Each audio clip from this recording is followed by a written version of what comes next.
Welcome students to your next grade, which is ninth grade, and I'm here to tell you about today the content of physics. So basically we have 5 chapters in physics. The very first chapter is you can see here motion. The second chapter is force and laws of motion. Third chapter is gravitation, and along with that there is some portion of flotation also. So gravitation and flotation altogether is of third chapter. Then comes the fourth chapter, which is work, power and energy. And finally the fifth chapter is sound. So this is the content of your physics for the grade 9th. So the very first chapter, as you can see here, is motion. So I'll be starting with the very first chapter today. So for that I've made certain notes for you. So you can just note down from here as well, and I will be sharing these notes on the portal also. So what does this word basically describe? Motion. Motion is a word which everyone is familiar with, I believe. We know that a tree, a building, a parliament house are at rest, whereas a flying bird, a moving car, a falling apple are in motion. Now we look at the same concept from the perspective of physics. The above statement may or may not be correct. So according to our thinking, a building is at rest. But we also know that Earth is rotating about its geographical axis. Not only that, the Earth is revolving around the sun as well. So now, can we say that a building is at rest? Just think about it. So from the above discussion, we may say that every object is in motion. Then what about the term rest? So scientists are facing same difficulty, ultimately came to a conclusion that they have to define rest and motion. So we'll start with the very first definition, which is motion. So body is said to be in motion when its position changes with time with respect to an observer. So likewise, I have given one example here. Suppose Ram is the observer who is standing here, and his friend Dev is standing at point this. Let us suppose we'll name this point.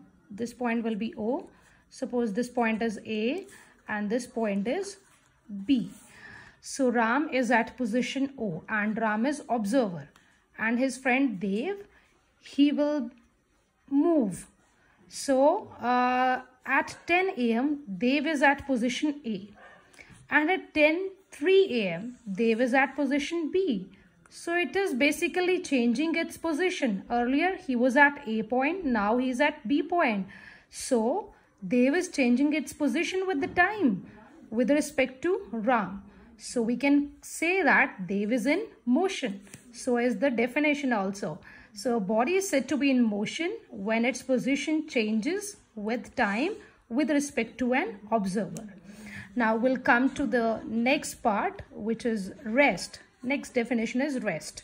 So a body is said to be at rest when its position doesn't change with respect to the observer. Now we'll again take the same example.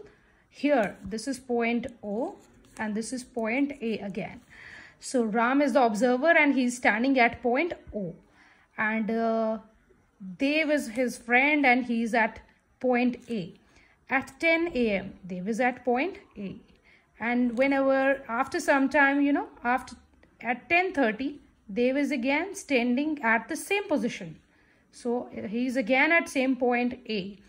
And at 11 a.m., after half an hour, you can say same position. So Dev is not changing its position with time. So we can say that in this situation, Dev is at rest. So body is said to be at rest when its position doesn't change with respect to the observer. And there is one more definition which I want to share with you here. The definition is reference point or origin. This might you have studied in your mathematics class, I believe. So a fixed point or a fixed object with respect to which a given body changes its position is known as reference point or origin. So you'll keep this thing in your mind that reference point is a fixed point or a fixed object. Likewise, Ram, he is an observer, so his position is fixed. I have fixed his position, with respect to which a given body changes its position. As Dev was changing its position with respect to observer, so we can say Ram, observer, is a reference point. Hopefully this definition is clear. Now let us see some examples here. I'll give you one example.